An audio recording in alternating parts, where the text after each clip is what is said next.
இப்போ விஜய் பல மேடைகள் என்ன சொல்றாருன்னா திமுகல பெண்களுக்கு பாதுகாப்பே இல்லை, மிக அதிகமாக பெண்கள் உயர்கல்வி பயில்கிற மாநிலம் தமிழ்நாடு. இந்தியாவிலேயே பெண்கள் மிக அதிகமாக வேலைக்கு செல்கிற மாநிலம் தமிழ்நாடு. அப்படி இருக்கும்போது எப்படி இது பெண்களுக்கு பாதுகாப்பற்ற ஒரு மாநிலமாக இருக்க முடியும்? இப்ப திமுகவும் ஊழல் கட்சி தான் விஜய் சொல்லியிருந்தாரு. விஜய் அவர்கள் முதல்ல டாக்ஸ் ஒழுங்கா கட்ட சொல்லுங்க.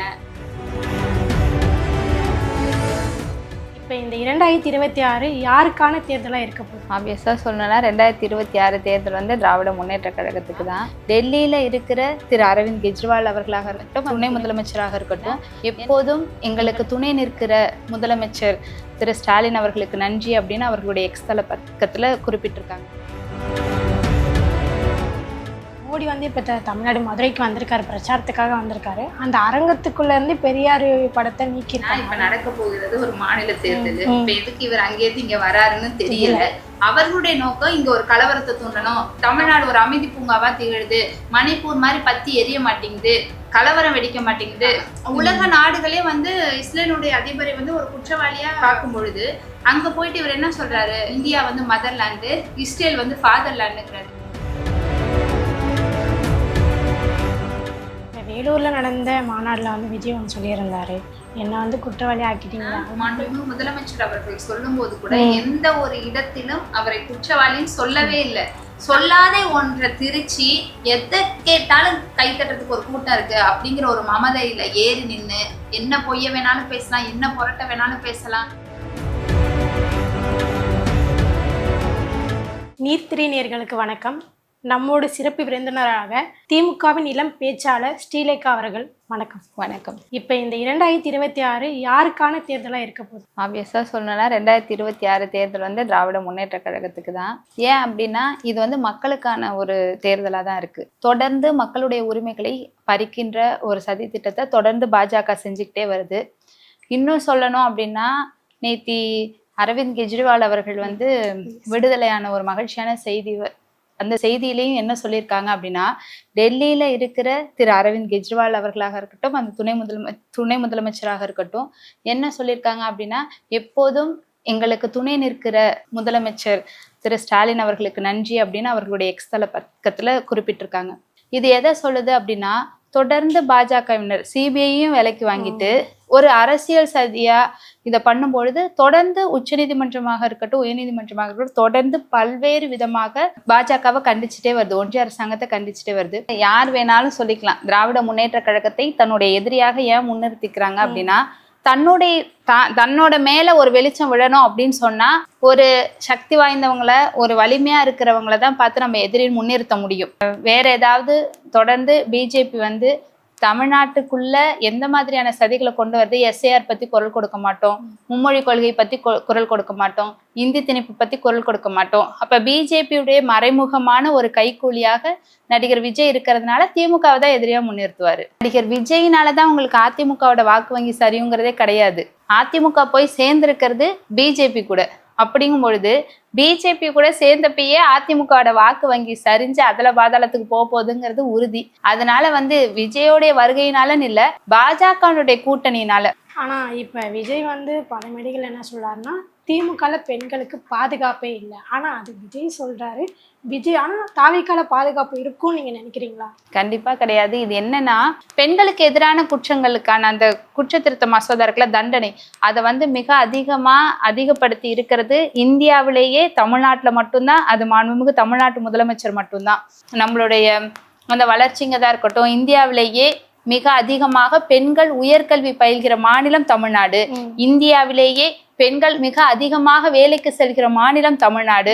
அப்படி இருக்கும்போது எப்படி இது பெண்களுக்கு பாதுகாப்பற்ற ஒரு மாநிலமாக இருக்க முடியும்? கண்டிப்பா அது ஒரு அவதூறு தான். அரசாங்க சலுகையை 5000 போட்டிருந்தாங்க. அதுவும் அவங்க எதுக்கான சலுகை சொன்னாங்கன்னா, எலெக்ஷன் வருது அதுக்காக தான் டிஎம்கே கொடுத்தாங்க. ஆனா அந்த அவசியம் இல்லை. தொடர்ந்து பிஜேபி திமுகவிற்கு எந்தெந்த விதத்துலலாம் அழுத்தம் கொடுக்க முடியுமோ அந்தந்த விதத்துலலாம் அழுத்தத்தை கொடுத்துக்கிட்டே இருக்கு.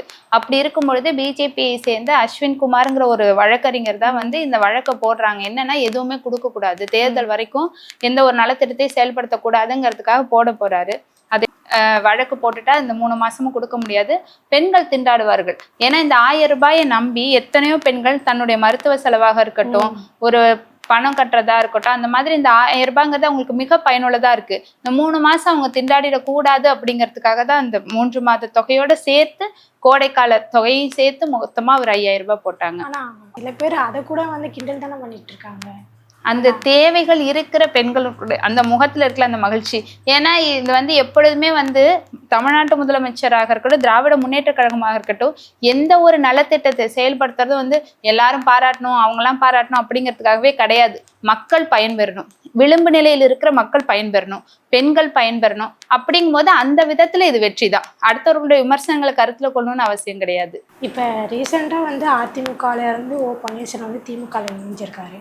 ஆனால் சில பேரோட கருத்து வந்து என்னன்னா திமுக வந்து அழிஞ்சிரும், இங்கேருந்து ஓ பன்னீர்செல்வம் திமுகவுக்கு போயிட்டாருன்னா திமுக அழிஞ்சிரும். அதுவும் இல்லாமல் அதிமுகலேருந்து ஓ பன்னீர்செல்வம் போனாலே அவங்களுக்கு தீபாவளி கொண்டாடுற மாதிரி இருக்குன்னுட்டு சொல்லி பேசியிருக்காங்க.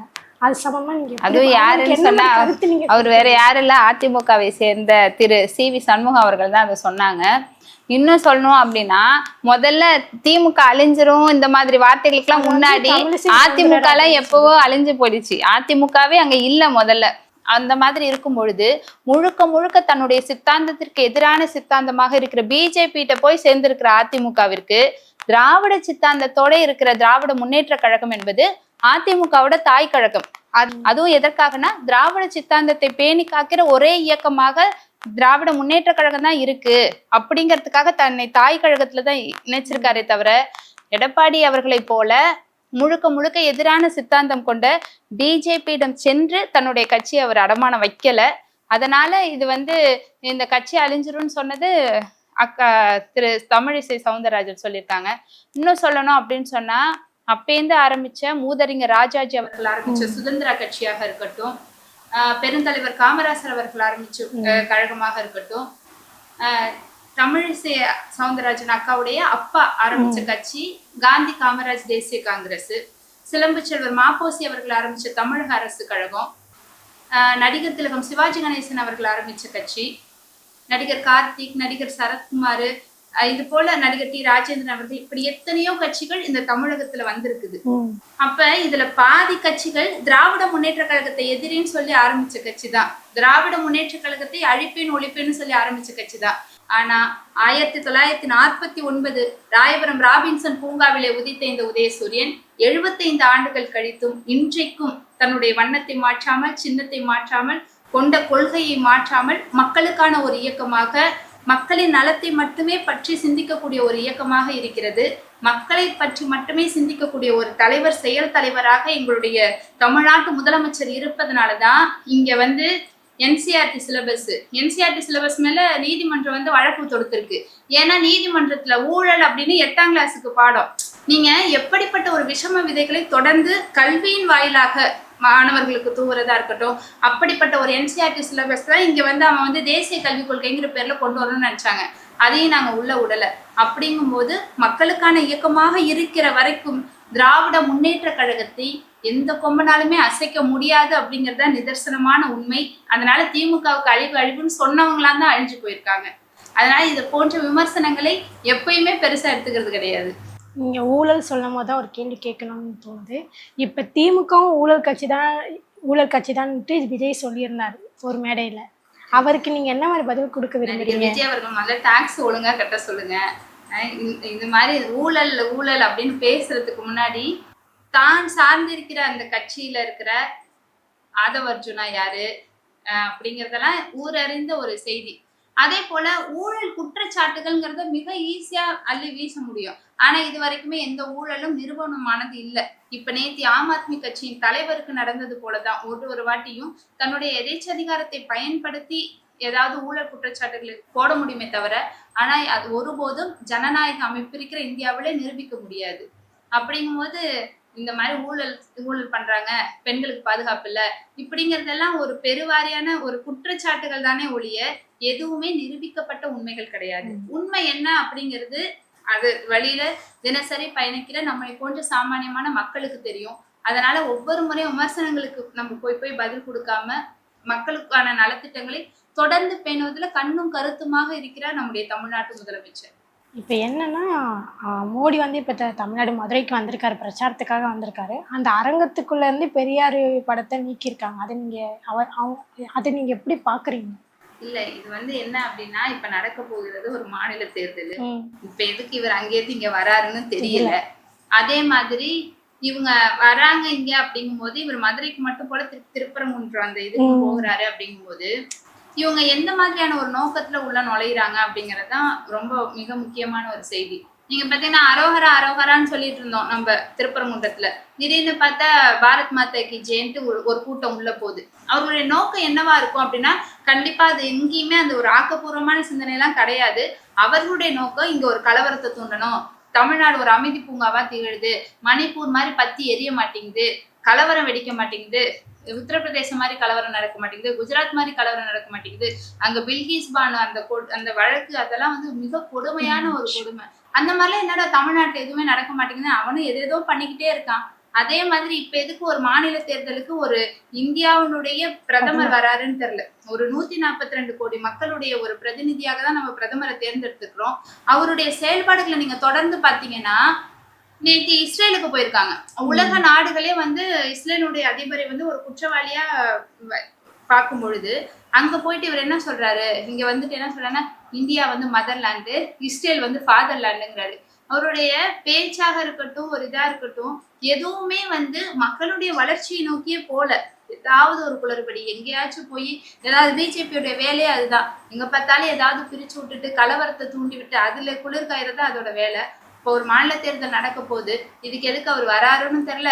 வந்தவங்க எதுக்கு வந்து தந்தை பெரியாரின் படத்தையும் பேரறிஞர் அண்ணாவின் படத்தையும் போட்டாங்க, திருப்பி அதை நீக்குறாங்க அப்படிங்கறதெல்லாம் வந்து நீங்க முழுக்க முழுக்க கவனத்தை அவர்கள் பக்கம் திசை திருப்பணும். ஏன்னா அவர் ஒரு ரோட் ஷோ பண்ணாரு, அதை பார்க்கவே ஆள் இல்ல. அப்ப ஏதாவது ஒரு அட்டென்ஷன் சீக்கிங் பண்ணணும் அப்படிங்கறதை தொடர்ந்து பாஜக வந்து முன்னெடுத்துட்டு வருது. இப்போ வேலூரில் நடந்த மாநாட்டில் வந்து விஜய் ஒன்று சொல்லியிருந்தாரு, என்னை வந்து குற்றவாளி ஆக்கிட்டீங்களே, அங்கிள் கூட சொல்லலாம். ஏன்னா அவர் அடிக்கடிக்கு சிஎம் அங்கிள் தான் சொல்கிறாரு. நான் என்ன வந்து நீங்கள் குற்றவாளி ஆக்கிட்டீங்கன்னு சொல்லிட்டு அவரே கேட்குறாருன்னா அவருக்கு நீங்கள் என்ன மாதிரி பதில் கொடுத்தா கரெக்டாக இருக்கும்? இல்ல இது நீங்க பாத்தீங்கன்னா மாண்புமிகு முதலமைச்சர் அவர்கள் சொல்லும் போது கூட எந்த ஒரு இடத்திலும் அவரை குற்றவாளின்னு சொல்லவே இல்லை. எல்லாருமே அந்த காணொலியை பார்த்தோம். அதுல என்ன சொல்றாங்க அப்படின்னா எந்த ஒரு அரசியல் கட்சி தலைவரும் தன்னுடைய தொண்டர்கள் இறப்பதை விரும்ப மாட்டாங்க, அவதூறுகளை பரப்பாதீங்கன்னு சொன்ன மாண்புமிகு முதலமைச்சர் அந்த நிலை எங்க இருக்கு? சொல்லாதே ஒன்றை திருச்சி எதை கேட்டாலும் கை தட்டுறதுக்கு ஒரு கூட்டம் இருக்கு அப்படிங்கிற ஒரு மமதையில ஏறி நின்று என்ன பொய்ய வேணாலும் பேசலாம், என்ன புரட்ட வேணாலும் பேசலாம், திடீர்னு ஷார்ட்கட் அப்படின்னு சொல்ற மாதிரி இப்படி நவுந்து நின்று இப்படி அழுகலாம், கண்ணை மூடலாம், வாயை பொத்தலாம் அப்படிங்கிற மாதிரி தொடர்ந்து அவர் அந்த ஒரு அந்த நடிப்பு அப்படிங்கறதுல இருந்தே அவர் முதல்ல வெளில வரல. எதை சொன்னாலுமே மக்கள் நம்புவாங்க அப்படிங்கிற மாதிரி அவர் நினைச்சுக்கிட்டு இருக்கிறாரு. ஆனா மாண்புமிகு தமிழ்நாட்டு முதலமைச்சர் அவர்கள் எந்த ஒரு இடத்துலயுமே அப்படி ஒரு வார்த்தையை குறிப்பிடவே இல்லை. இல்லாத ஒன்றை திரிச்சு பேசுறாரு. இப்போ வந்து மகளிர் உரிமை தொகை வந்து மாசமான 1000 கொடுக்குறாங்க. அதுக்கப்புறம் ஆட்சிக்கு வந்ததுக்கப்புறம் 2000 ரூபாவா தரேன்னு சொல்லியிருக்காங்க. ஆனால் எடப்பாடி பழனிசாமி என்ன சொன்னார்னா, நாங்கள் ஆட்சிக்கு வந்தால் 10,000 மகளிர் உரிமையை கொடுக்குறோம் என்று அவருக்கு நீங்கள் என்ன சொல்ல விரும்புறீங்க? அதாவது முதல்ல ஒரு பிரஸ் மீட்ல இருக்கிறாரு, இப்போதைக்கு அந்த அரசியல் கட்சியுடைய தலைவராக தன்னை முன்னிறுத்திக்கிறாரு. இப்ப அவர் என்ன சொல்றாருன்னா ஆரம்பத்துல எங்களுடைய வாக்குறுதி 2021 எங்களுடைய வாக்குறுதி அந்த தேர்தலுக்கு வரும்பொழுது 1000 ரூபாய் உழைக்கின்ற இல்லத்தரசிகளுக்கு 1000 ரூபாய்னு தலைவர் சொன்னப்பே அவர் சொன்னாரு இதெல்லாம் சாத்தியமே கிடையாதுன்னு சொன்னாரு. இப்ப என்ன அவரே சொல்றாருன்னா 10,000 ரூபாய். அதுவும் பேரை பாத்தீங்கன்னு வச்சுக்கோங்களேன், இதுல மகளிர் உரிமை தொகை அந்த பெயர்லயே சுயமரியாதை இருக்கு. இவர் கருணை தொகை தராராம். அந்த கருணை தொகை என்ன அப்படின்னு பாத்தீங்கன்னா 10,000 ரூபாயா. சரிங்க எப்படிங்க கொடுப்பீங்க அப்படின்னு கேட்டா டாக்ஸ் உயர்த்திடுவாராம். இது எப்படி இருக்கு அப்படின்னா நான் திரும்ப பிஜேபியோட கைக்குலிங்க, பிஜேபி எடுக்கலைங்க, ஜிஎஸ்டி அவங்க உயர்த்தினாங்க, திருப்பி அந்த ஜிஎஸ்டி அவங்களே வந்து குறைச்சாங்க.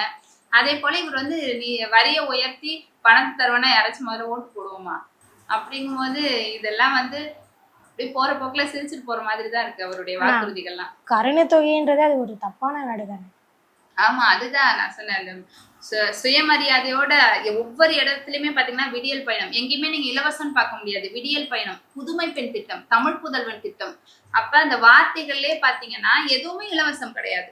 நீங்க எங்களுக்கு வரியாக செலுத்துவதை நாங்கள் உங்களுக்கு பயன்படுற விதத்துல ஒரு நல்ல ஆட்சி இங்க கொடுத்துட்டு இருக்கோம் அப்படிங்கறதுதான் வந்து மகளிர் உரிமை தொகை அப்படிங்கிற அந்த வார்த்தை. நீங்க இன்னும் சொல்லணும்னா நாட்டுடைய உள்நாட்டு உற்பத்தி திறன் எப்படி உயருது அப்படின்னு பாத்தீங்கன்னா இல்லத்தரசிகளால உயருது. நீங்க காலையில இருந்து நைட் வரைக்கும் எந்த லீவு கிடையாது, எந்த பண்டிகை எதனால அவங்க ஓயாம உழைச்சிட்டே இருப்பாங்க. அப்ப வெளியில போய் ஒருத்தவங்க பொருளீட்டுறாங்க, நிம்மதியா போய் பொருளீட்டுறாங்கன்னா வீட்டுல ஒருத்தவங்க அங்க இருக்கிறதுனாலதான். அப்படி பார்க்கும்போது உள்நாட்டு உற்பத்தி திறனை அதிகரிக்கக்கூடிய இல்லத்தரசிகளுக்கு அவர்களுடைய உரிமை தொகை அப்படிங்கிறது அதோடைய பேர். நம்மோடு இவ்வளோ நேரம் செலவு பண்ணி பல்வேறு விஷயங்களையும் தகவல்களையும் நம்மோட பகிர்ந்து கொண்டதுக்கு நன்றி. நன்றி.